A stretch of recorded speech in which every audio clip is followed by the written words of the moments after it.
we don't have really strong federation. That's the priority, because when I look at since 10 years how the space is trying to be developed, it's always a foreign organization or a foreign federation who lead us. That's the problem. And I think that we need to really, after the pandemic where everything is just developed exponentially in the gaming industry, it is really an urgency to sit down and to set up a real African confederation. I know that some countries has already advanced, like Namibia, South Africa, Egypt, Tunisia, from the country that I know. But the others are lagging. It's about also some priorities. Sometimes it's about Ministry of Youth and the Culture. We have not on the same line of an understanding of the gaming and the esports industry. Sometimes also it's important to see, and we will talk about that, what is the implication or the responsibility of the telco also in the industry. But from our side, after what Queen Arrow said, right now we have the GEF, which is a very big organization with a lot of stakeholders from sports and esports, with a backing also from Tencent that we know. It will be really interesting to hear what will be the plan, for example, from the 5 next year, because I think that right now the Global Esport Federation is launching a global esport competition worldwide, and it will be interesting to see what are, for example, the country who will participate in this competition. So I will try to give the mic to Sayo, if you are there. To enlighten us a little about that.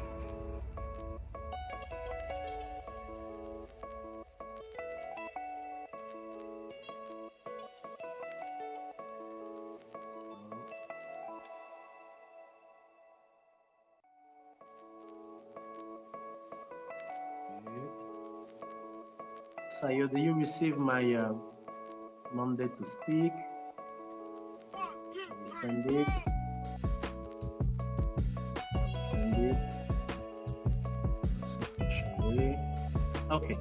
So, Sayo, are you ready?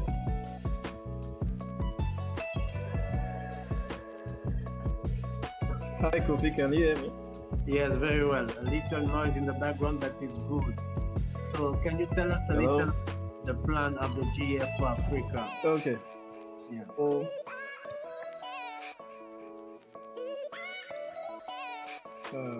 your line is breaking.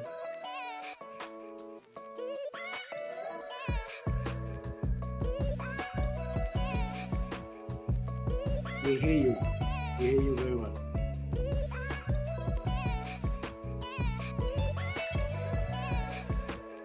Okay, I think that so you have a little problem with connection. This is it. You see, Brother Roberts, you work in telecom. You see that everywhere people continue to struggle for have a little clean connection for do this type of exercise. So imagine for the esport. And then things begin to be more complex, because just this year we have the Olympics in Tokyo, and we follow very carefully and with interest what's happened. And we have the lucky opportunity to participate inside the Intel World Open, which is one of the first competition about esports accredited by the Tokyo Community Olympics. And we have the lucky opportunity to qualify some African countries. For my team, for example, we qualified for the first time a player in Street Fighter from Burkina Faso. Also, Spectre Prams, which is my deputy director in Gamecampcities, Madagascar. 2 players from Madagascar also was qualified for the region Africa, Middle East, and South Africa.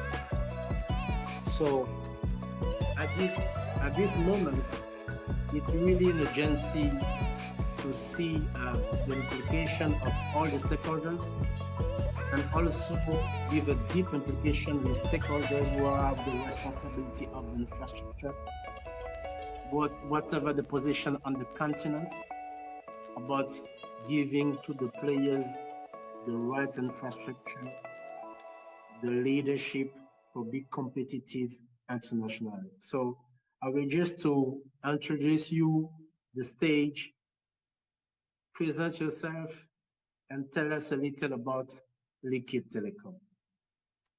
Hi, thanks, Kofi. I just want to do a quick poll. I think people can put their hands up. I want to ask, please put your hands up, everybody who's here, if you've been to see your sports minister about esports and spoken to your sports minister of the country you live in about esports in your country. Put your hand up, everybody, if you've done that. I just want to run a poll, but I'll start talking. And I'm not seeing many hands, but you know, so mine is up. Oh, good, well done. So yeah, my name is Ben, and I have a job working for Liquid Telecom, which is the largest fiber optic and data center interconnected network across Africa. But as a company, we are a sponsor of esports in a few countries. Mostly it's been in Kenya and in a little bit in Zambia, Zimbabwe sometimes as well. So we sponsored esports events and occasionally esports players. But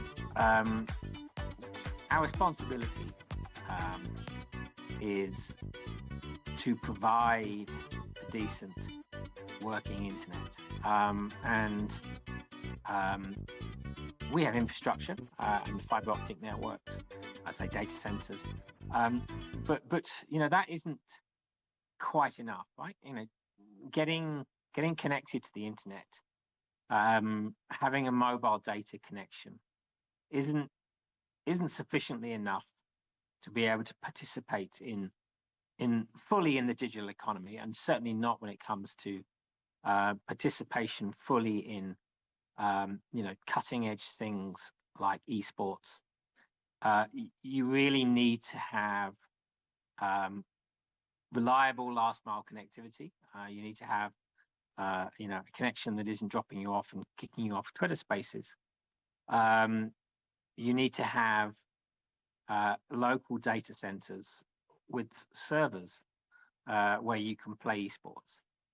A big challenge for Africa is around the fact that most gaming servers that are played for competitive gaming are in Europe and North America. You add to that, Africa's really big. It's a massive continent, and the most connected city in Africa, the only city or the cities in Africa that have got any gaming servers, really commercial ones, is Johannesburg and Cape Town. And because it's really big, they're really far from Europe and North America. Now, gamers talk about lag or latency. This is caused by distance, and Africa's size is a contributor to the lag or latency that is experienced by African players. Added to that, internet, although we have come a long way, in building internet in Africa. It started out where people would, when the subsea cables came to Africa, people were using, networks in Africa were using the subsea cables to get to a internet transit point, the internet exchange point in Europe. And typically, the links from an African country would not go all to the same point in Europe, but they would go to maybe the country who historically had a relationship with that country. So French-speaking countries in Africa would be running connections to France. English-speaking countries in Africa would be running connections to London. And this has caused a lot of, even neighboring countries, even countries that were bordering, were exchanging their traffic via London, via Paris, in a very, very inefficient way. So not only making it difficult for African players to play against European players because they have more lag, but making it near enough impossible for African players to play against each other. This is what I really want to achieve in esports. And, my company has invested a few $1 billion in building some of the main fiber routes across Africa. But when we talk of connecting Cape Town to Cairo, I talk of connecting Mombasa to Kinshasa. But really, we're trying to have direct connectivity between the major population centers, economic centers of Africa: Lagos, Nairobi, Cape Town, Durban, Johannesburg, Cairo, Casablanca. These are the big centers of population and connectivity and people participating in digital activities. And this is where, by having intra-connectivity within Africa, by having servers on the continent of Africa, this is what is going to improve the experience of African game players playing against each other. It's very hard to talk of federations, of Pan-African federations of gaming competitions, when in order to have a competition, you have to get on a flight. Flights in Africa are very expensive. We can change that with connectivity. So I want to stop there, but our responsibility really is to improve the experience of gamers, and maybe one day we'll bring Twitter service to Africa and improve the actual quality of service of Pan-African Twitter spaces as well. So Yeah, I'll leave it there. I submit. No, perfect. I think that is a great take for the African Esport Reset conversation right now, and you highlight so many important points about the situation about infrastructure. For myself, working with many people, with government, also engage a lot of discussion with government in Senegal, and try to have the parallel discussion with our partner Alibaba Cloud Academy. So we know that, for example, in Kenya, we have data centers with Microsoft, IBM. In South Africa, Amazon, also Microsoft, ICE data center. In Senegal, we are building 3 data centers, a private one, Orange Telecom have one, Free have one. In Togo also, they just launched their own data center. And the question that sometimes I try to take to the government, that do you know really the business of give a gaming company access to your data center? Because also is a problematic. I remember when I was in Senegal with Desiree Koussawa, which is the former president of ESL France, which is there in the Andes with us. We have this kind of discussion with the government. Are you really to engage, to take the time that you need for understand first the business model of data centers? Because right now we have data centers in Africa, but companies, first, they don't know, because sometimes Africa is always the jungle for them. Is also this problem of reality. In the other end, also governments don't have real strategy about esport, because before to think about the data centers, you need really to understand what is your ecosystem about esport and gaming locally. If you look at the countries who have already a strategy about esports worldwide. France has a esports strategies. I read all the paper about the esports strategies. It's about 74 pages. It's a lot. Malaysia just started its own strategy for 5 years. We have a budget of 2 billion ZOF for plan their strategies. And right now, just a few months ago, they just exonerate all the esports event producer for the cash prices. So I think that is the responsibility of everybody, the stakeholders, the telco, the people from the ecosystem, to share the hands and to sit down at the table of the ministries or the government with a report. What's happening in the ecosystem? I think that's the first thing. The second thing is about also lobbies, because these companies sometimes in Europe, they look at Africa, as I said, as the jungle or the desert. Sometimes people can't imagine that we can have data centers. Myself, I put my feet in 10 countries in 10 years to organize events. Many countries have data centers, sometimes with a lot of space for free, but they don't use it. And the big stakeholders, for example, like Microsoft, I can't understand, for example, that West Africa, we have the headquarters of Microsoft during, I think, 7 years for the West Africa and the Central Africa. We have also position of Microsoft in Nigeria. And in Kenya also we have data centers. But I don't understand why they don't open those data centers, for example, for make accessible the Xbox Alpha. And right now, things develop so fast. This is the thing that make me so fear in the industry. Things develop so fast that right now we enter in the zone of the cloud gaming. I tested myself in Senegal, cloud gaming with NVIDIA GeForce Now in 2016. It was lagging, but now the connection is better. So, so far, we know that what is the existing infrastructure. I think that it's time, whatever the place in Africa, that every stakeholders talk to stakeholders. And I think that African Esport Research is a good example to create this kind of conversation. Anyone else want to have a take in the subject of data centers, federation, and connectivity right now? I just want to quickly on the data center thing, yeah? Yeah. Data centers of infrastructure, I just want to clarify, yeah? Data centers of infrastructure. Some data centers are owned by private companies, some are owned by government.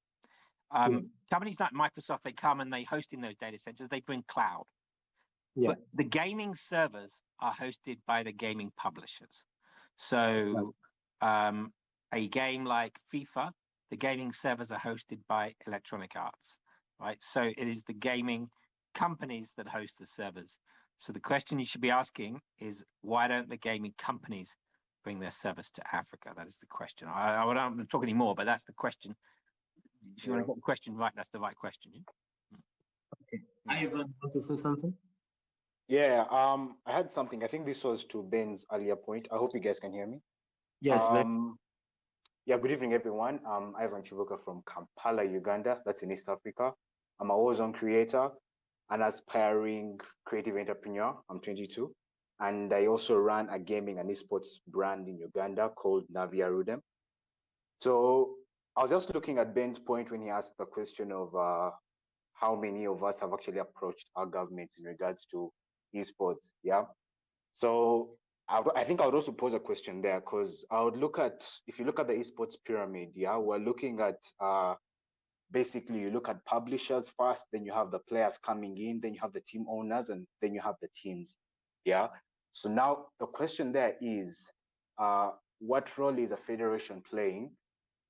Unless the federation says that it has leads to contribute to, you know, each sector in this pyramid, each section in this pyramid. Because my biggest question is, how does a government federation come in to help? You know, because we have seen so many federations coming up and all that, but what impact has been seen by some of these federations that have been created?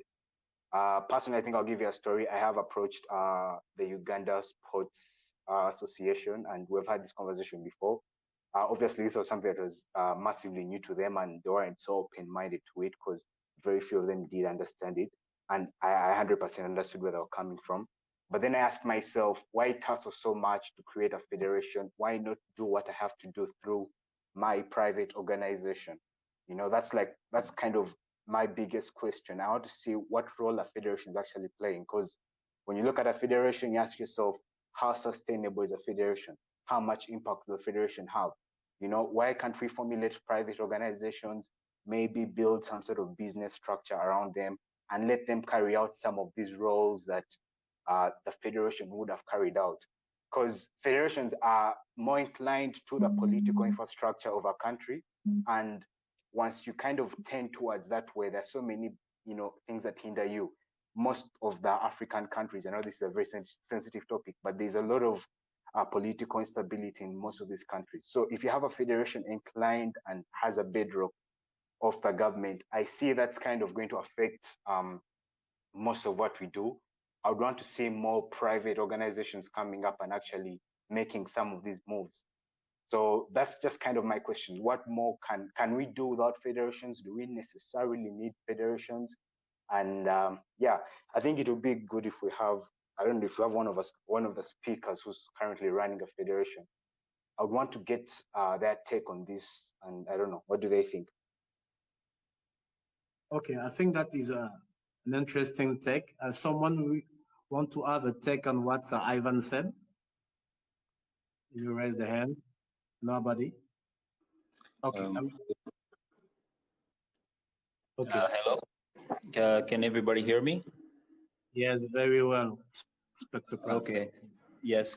My name is Andrew. I go by the pseudonym Spectroplasm on the gaming platforms, and I am from Madagascar. I am the deputy manager for Gamecampcities here in Madagascar, and I would like to also talk about the infrastructure of esports and the data centers that you guys have talked about already.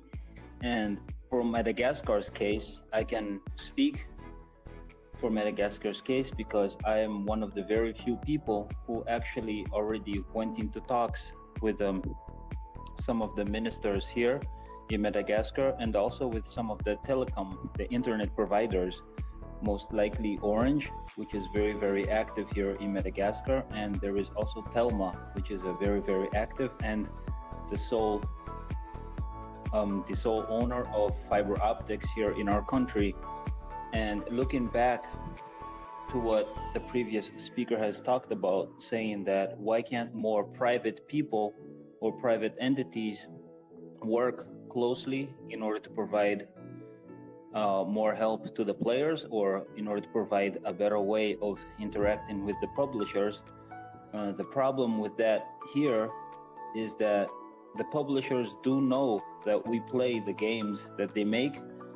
They know that there are players that are trying to get online, but after it comes down to the player count.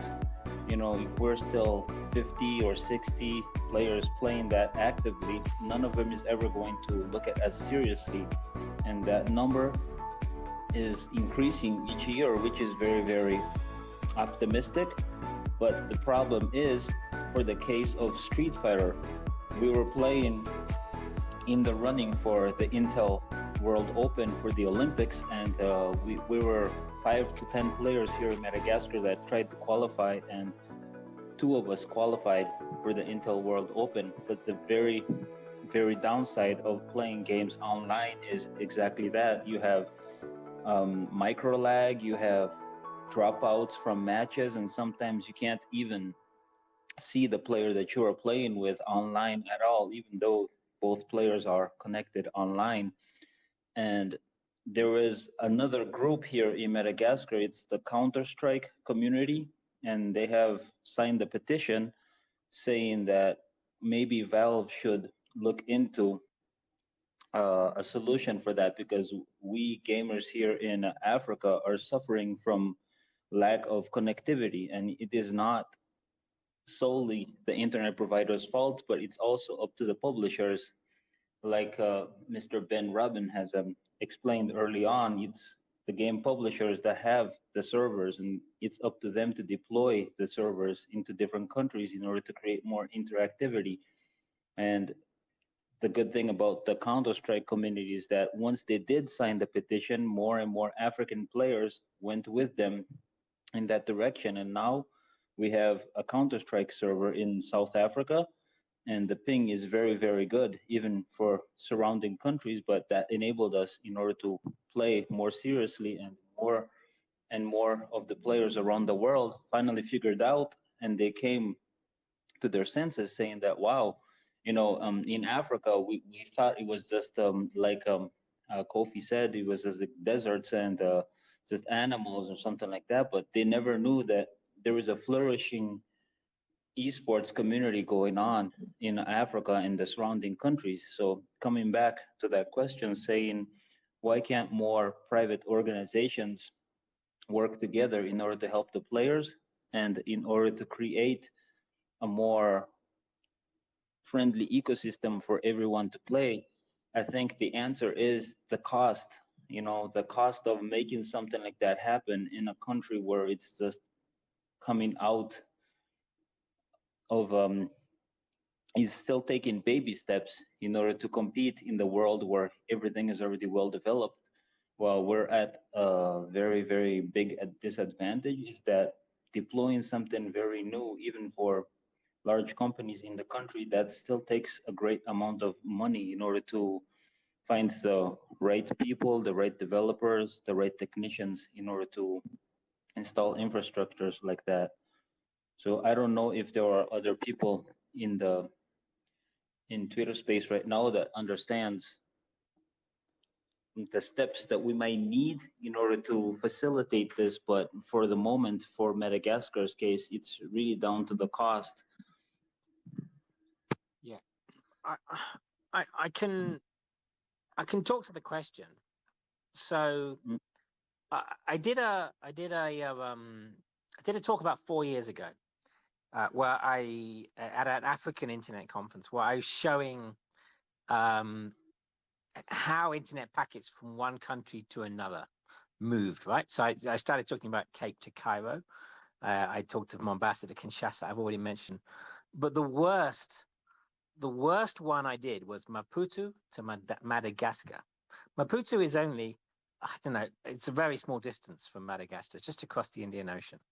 But internet packets from Mozambique, your closest neighbor, were basically traveling up from Madagascar into France, to North America, into Asia, coming back round, and then coming back down via Portugal to Mozambique. I'm talking about, again, the connectivity between the historical relationships of African countries and European countries. It was about 600 milliseconds for internet packets to travel from Maputo to Madagascar. We've got a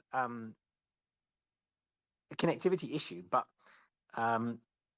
it's starting to change. So Madagascar now, and Telma and Orange, they've built a cable called Matisse, which is a cable connecting from all the Indian Ocean islands. It's connecting into Durban, which then connects into Johannesburg. So Africa is getting these centers of connectivity, right? The centers where everything is converging, and Johannesburg is the biggest, probably then Nairobi and Cape Town and Lagos coming after. So these are the centers where the connectivity between the countries are converging, and the countries are now connecting to each other. So the Indian Ocean islands, instead of running off to France like they used to, they're now connecting directly to the African continent via shorter cables like Métis. So ultimately, it's those countries that are well connected that are going to be the ones that are going to host the servers, right? But we need to probably talk as one African voice and say, we don't want to say, bring servers to Madagascar, because it's a question you're not going to get the answer you want to. If we say bring servers to Africa, that is the question that we all need to be asking, right? As every country needs to be, they don't need to be specific about bringing it to my country. You just need to say, bring it to this continent, right? And then they'll work it out. Let then the gaming companies work it out. They'll probably go to Johannesburg, Nairobi, Lagos, possibly Cape Town, because that is where the hyperscale data centers are and where they can host. But let them work that out. They know who they host with. They know whether they host with AWS, whether they host with Microsoft, whether they do their own private service. Let them deal with that stuff. Ask the question, come to Africa. Don't ask the question, come to Madagascar, come to Uganda, because you don't have scale in those countries, right? You need to ask the question, come to this continent. Ben, quick one. I was looking at, if you look at it from the publisher's perspective, yeah, we have most of these publisher organizations that they're built of business structures. You know, it's a business to them. When I always see, I don't know if this works, I always see like petitions being pushed out, bring servers to Africa and all that. But again, I always ask myself, how much impact does that have when it comes to the business? If you're looking at it from a business perspective, you know, when these publishers decide to put particular servers in regions, they don't make it out of a goodwill decision, but I think they make it out of a business decision. They look at how many sales, and you know, generally they just look at the market. Yeah. So what I feel is missing locally is that one of the missions for federations, because I think this my discussion wasn't actually around the servers. My discussion was around what a federation is actually doing. Yeah. I feel like federations should come up. One of their biggest goals and strategies should be defining the esports ecosystem business-wise for Africa, you know, and making some sort of report on this and actually showing various statistics, backing them up with the particular figures. I know this can be hard, but at the end of the day, that's why I have federations in particular regions. And, you know, if this data collection is done and all these assessments are done, I believe we have enough people that can come up with good enough proposals to send out some of these publishers. I don't know if that can have impact, but I think, Ben, you could give us more, you know, because you work in a I'll say, I think Liquid Telecom is across various African countries. So I'm sure you've looked at such statistics in which area to go, which area to open up an outlet and things like that. So do you think it's the same? Do you think my take is right when it comes to the publishers, or? Yeah, you're right. I mean, it's a business for them, and they look at business demographics. They will look at the challenges. They will look at the challenges in delivery, right? So the challenges in delivery for the game publishers are lack of consoles, lack of numbers of consoles and PCs. In Kenya, I live in Kenya, by the way, and there are, according to one of the large console companies, about 25,000 consoles in the country.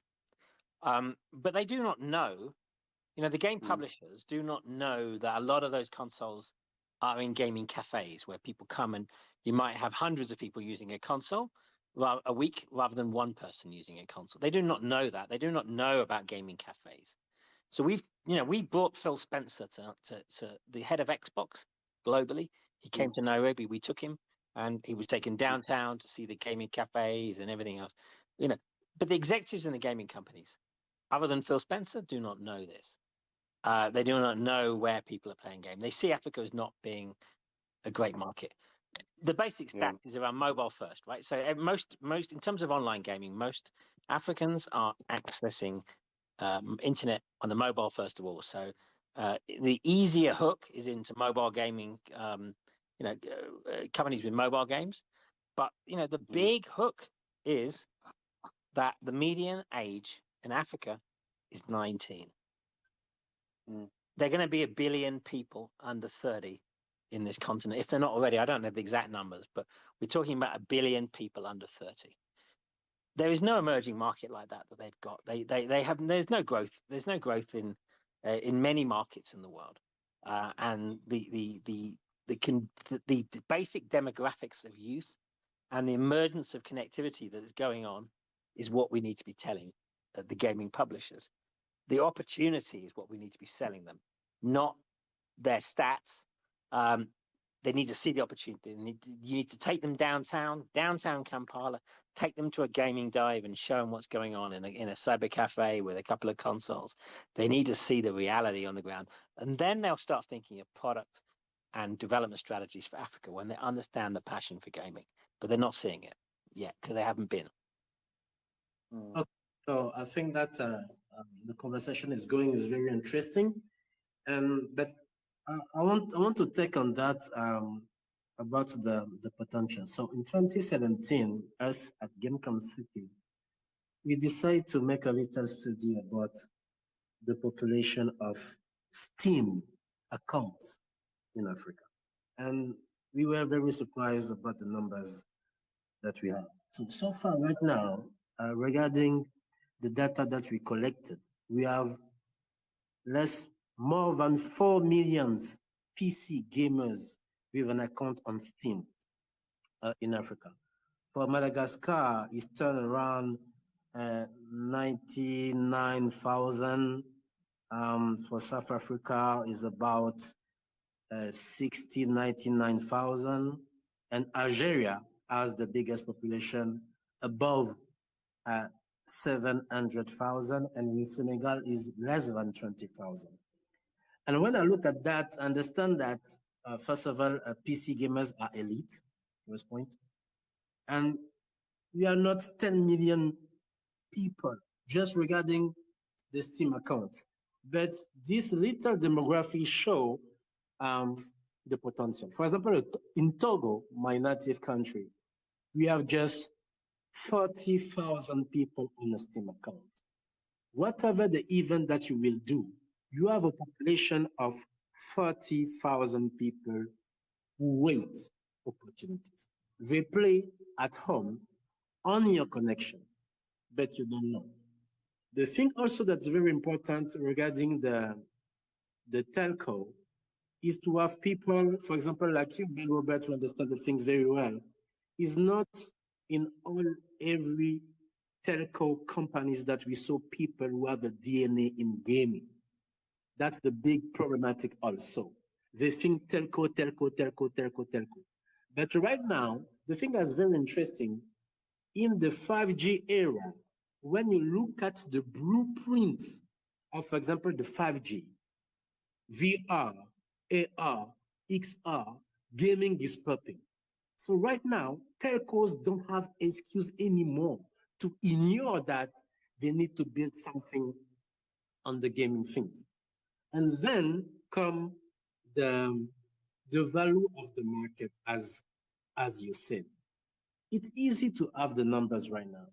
If you look at, for example, the strategy of Orange, because I was in Senegal, where Orange began to start the strategy, I think in 2015. But first of all, they begin to make repetitive activation. So the telecom operator decide to organize a lot of events, on mobile, on different titles. And then in a few times, they understand that they grow a little database. And they just follow the step to replicate these opportunities in other countries where they are present. And today they have Orange as an ecosystem. And so far, is the only telco operator in Africa who are a real foundation about an ecosystem on Esport in 8 countries. They know what's happening because they are already how to say that, a flagship event, a big competition each year will involve 5 or more than 5 countries to 10 countries. So I think that at the moment I said, Andrew, is about investment, take the risk to invest, and then you will have the fruits of your investment. Another thing that is important to look at. For example, I think 1 year ago, 2 years ago, I take this on the validation of Desiree Poussao, who was in Saudi Arabia, because the government of Saudi Arabia decided to invest in a data center, especially for gaming. And when he told me that, I say, wow, So this government understand the business of gaming, and they don't decide to play with the telco, but directly to invest in the data center, protect the lead in an entire region, not just the country, but the entire region. So they build investment of 1 million USD to build a data center. And after they say that, okay, you see all the companies there, guys, we have a data center. Just come sit down, we need to talk to the business. And this attitude is related to people who understand. For example, at Gamecampcities, we work, I think, since 3 years with government. Sometimes they don't want to listen. They don't want to learn until they saw something happen. For example, when you look at the case, for example, in Senegal, today is the French embassy who take the leadership on the esport because they create the first esport team. And now everybody try to act around that. But since 10 years, we produce a lot of events. They never take it seriously. But now the French embassy take this leadership. Now everybody wants to act. And I think that also at this stage, Africa needs to take base responsibility on the map. We talk every time about creative industries because esport is about gaming, is inside creative industries, is about creative economy. They understand that. But they don't want to invest on that. So the problem is very complex. We need to have government who think strategy first. And it means that we need to have people who think gaming. And if they don't think gaming, they need to go learn, as many countries do. If you look at, for example, Dubai, Saudi Arabia, this country like Malaysia, they learn. In the last African Esport we said that we have the opportunity to listen to Alan Fong. Alan Fong is responsive for culture at Air Asia. So this is a guy who take his money for implement and validate the esport strategy of a flight company in Malaysia. And right now, behind all things that he lead, because you know that a flight company is a big company, so it will be difficult to ignore when a flight company begin to do esports in your country. The government is now follow up because they say that, oh, this company begin to do esports, why? And now we will follow the step. And then they produce in a matter of time, I was so surprised, 114 pages of strategy. And when I look at this document, you can recognize that they go on the past 20 years ago for see what are the actors and what they did during all this time. And they put everybody to the table to set up the things for now. And now they have a plan. So I think that the big problematic sometimes is, for me, before the money, is to be open-minded. Be aware that to learn something, to follow the evolution of the market, and right now to try to connect to people for those things. And when you look at the market so far, PC gaming is a good market. Right now, cloud gaming is just arriving. Africa is completely mobile gaming. We will reach in some years 1 billion people on the mobile subscription. So we have already a market. And then you saw some stakeholders, for example, like Gameloft. It's very interesting to talk about Gameloft because Gameloft Africa, they have in Africa, and they make money staying behind all the telco operators, and they make money without, for example, investing in the community of tech and center. So, and they are there since 20 years. You understand, 20 years that, for example, Gameloft is there. They make money with all the telco in Africa, and the stability, the development of the ecosystem, we don't see it. So we have a lot of data, but to understand what's happening, we need to be open and to connect. For example, today I just discovered that, for example, Ivan, I can't imagine, I am in the game since 10 years. I can't imagine, for example, that Motendu was doing esports challenge in Uganda. And we have 54 countries. So people who have the means, and sometimes it's important to use these little means to get the data. So I will not be too long on the subject. We will have another way to take on it, and I will try to pass the mic to other speakers. I want to see Susan, are you there? Yes, I am. Okay. So not just digging in the connectivity game because it's the big one. From your perspective, what is your perception, for example, of the work of federation in Nigeria? That's a very so for me it's mixed feelings. At this point in time, I'm not sure what the federations or like what they want to achieve at this point in time. And as the stakeholder in the industry, if a federation is coming on board, what would the role of the federation be? In Nigeria, it's not exactly clear.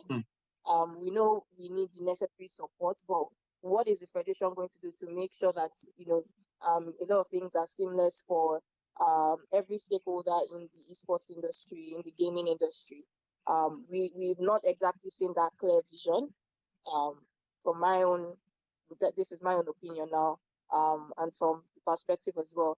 I know that in terms of the Nigerian Esports Federation, something was supposed to happen. There was a committee which I'd gotten a letter to be a part of, but things haven't kicked off yet because we've not done an official inauguration. So I guess I'm also speaking, speaking to myself, but we've not been able to draw out anything concrete yet. So every other stakeholder is like, let's continue with what we're doing in the private sector and, not get, yes, the government will get involved at some point in time, but we can't really say what the vision is for the government and for the federations that are coming on board. And then also in terms of the International Esports Federation, we see federations, we see global associations as well. I think I'm yet to see clearly how it impacts the industry, most especially in Africa. Is it just about okay, let's have this federation? What opportunities are they also creating for everybody in the industry? I'm not seeing a clear path yet, so that's why I said it's mixed feelings. There might be plans that we're not fully aware of, but we can't really see, or we're not seeing anything yet when it comes to federation. So that's why I said mixed feelings for me when it comes to federation conversations. Okay, someone about this point? Can I say something there? Yes. I think just to back Susan up, I think when it comes to federations, I think I'll put it out there broadly that we don't need federations based on what I've seen. I've seen so many federations coming up, but like, we don't see what they do, And I think one of the main reasons why they don't live long is sustainability. A federation is not directly sustainable. I think I talked about this even earlier. You can't sustain a federation because of how it's structured. You have all these issues in terms of leadership and all that commitment, and it's mainly done out of goodwill. Yeah, there's no direct return on investment of an individual in a federation. Some people may not directly see it. Yeah, so yes, we may tell people let's come together and let's all be one and let's all make this thing happen, but that is kind of out of goodwill, and that may not be so sustainable. And also, if you look at the culture, the culture around esports, I think even before we mention esports, we should look at gaming. Gaming at the end of the day, it's an entertainment-based activity that people just have fun doing. And to me, federations are not one with a culture. That's a term I love to use. We have to be one with a culture. When I look at a federation, I look at a body, I look at leadership, I look at all these particular structures that may not fit within the gaming culture. You know, I'll give you a broad example. You look at a federation's post when they post a man in a suit and tie, and you expect that to appeal to gamers, you know? Federations, I have no issue with federations being in the back end and maybe doing some back end work, but fronting them as one of the leaders of esports in the country, I don't see how that fits within the culture. You know, if you even just look at the Western world, you know, you look at all these successful brands, 100 Thieves, Fez Clan, Optic. These are private organizations that have managed to pull off that sync within the culture and their fan base, and they've managed to grow community, and you know they've done so much, and within themselves they have words with publishers, you know, because they have seats with some of these publishers, because Optic can come out and have a meeting with Activision about something in Call of Duty. Yeah, so if that can be done, why then would we need some sort of maybe government body to kind of run this thing? You know, to me, that's like one of my key points. I feel like we should be investing more in our own private organizations, build a business around it, find a way of sustaining it, and then start the task of developing this activity, you know, within the country. That's my general take when it comes to the federation point. I want to talk about Kenya. So there's a federation in Kenya, and I don't want to say too much, but I don't think they were appointed somehow from somebody who was not part of the esports industry. Somehow they got appointed as a federation, and that gives them a go.ke domain, but they don't even have a website. And largely they have not achieved anything. And they've not even approached the sponsors, who are the ones who pay for esports, right? So I'm a sponsor of esports. So I've never heard from them, but I think we should chuck it to Sylvia. So I mean, we were talking yesterday morning about this, but you know, maybe Queen Arrow, you can tell us, what has the federation in Kenya done for players? Okay, so the mic is yours, Queen Arrow. I honestly can't say what they've done. Things on the, you know, like the reality is that I think they just to mooch around and just, I'd say, for lack of a better word, claim credit for stuff that they haven't done. They don't know, at some point they made an outrageous claim that the ones who brought Phil Spencer to the country. Yeah, and honestly, I feel that it's really bad that they haven't done anything, because as I said, being part of the GF and seeing now the global esport, you know, the global esports games and the IESF that's taking place in Israel, it's holding the country back from, you know, really reaching our potential. And because if none of our players are participating in these games, it means that it's taking quite a while for esports to be legitimized in the eyes of the society. So yeah, I just feel that we need to, the federation needs to get its act together.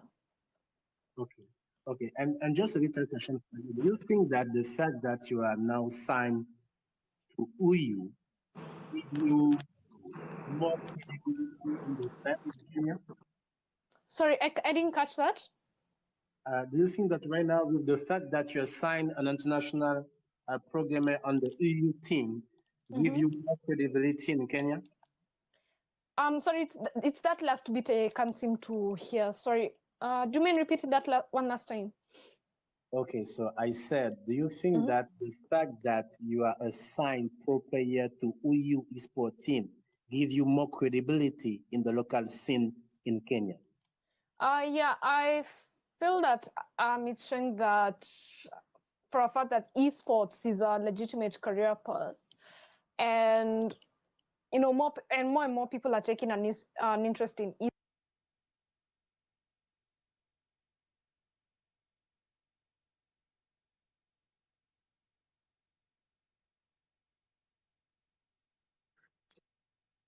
What's happening? You hear me?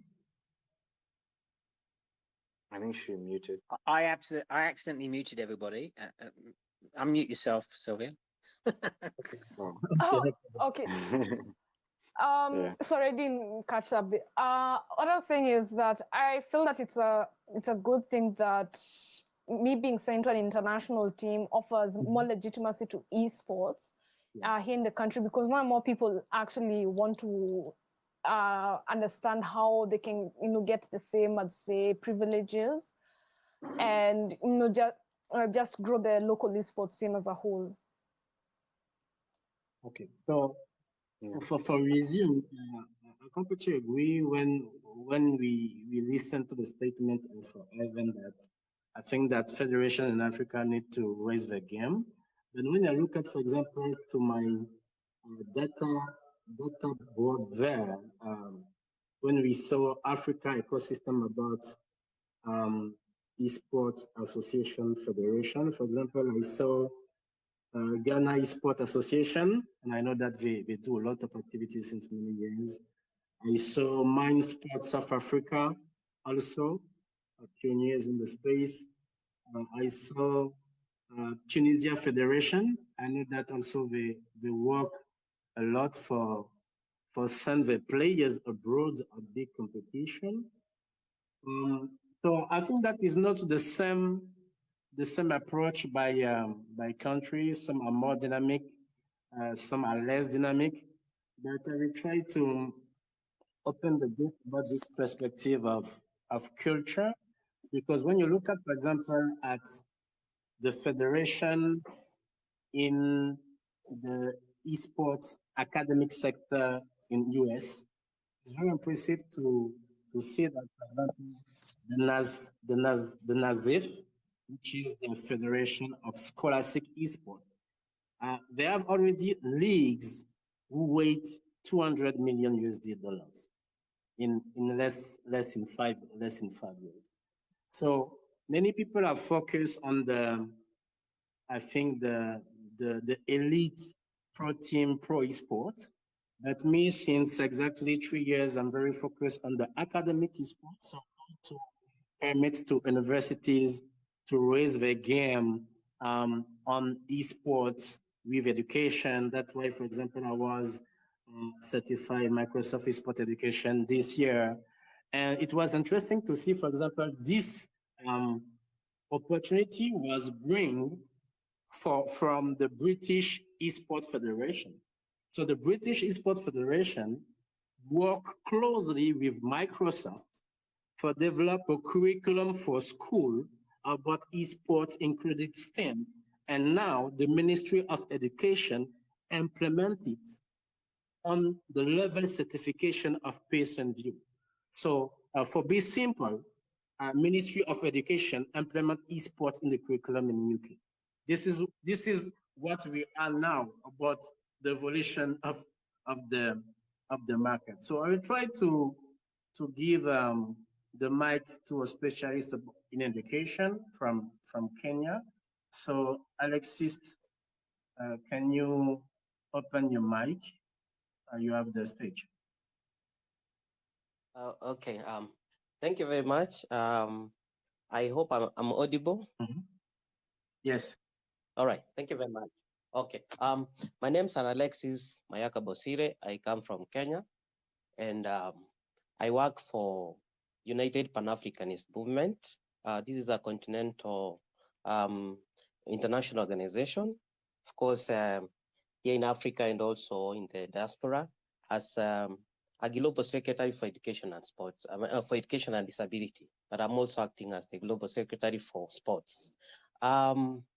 We are actually at UPAM, what we're trying to do is, to make sure that the interests of, all Africans, where they come from the continent and the diaspora, is taken care of. And of course, education-wise, and also, sports, which is really a key element, because we understand, professionals, are athletes, and I know Queen here can attest to that. Now, when we talk about education, of course, we're having a partnership with, one of the largest All Africa students, and of course, they have represented. Alexi, I think that your connectivity is a problem. Okay, I hear you. Oh, Okay, how about now? Yes, try to repeat the two last sentences, please. Yes, try to repeat the two last sentences, please. Okay, thank you very much. So what I'm saying that we're working with, a partnership with All Africa Students Unions, and this is the largest student organization, which is, having representatives, from across the 55 countries, and its membership is drawn from national student organizations. So therefore, what we're trying to do is to make sure that we give them opportunities. And one of the biggest opportunity, of course, is, Alibaba Cloud Academy, which is giving free training to high-tech needs. There are some courses we go to school and do. Of course, they are not, I can say, for lack of a better word,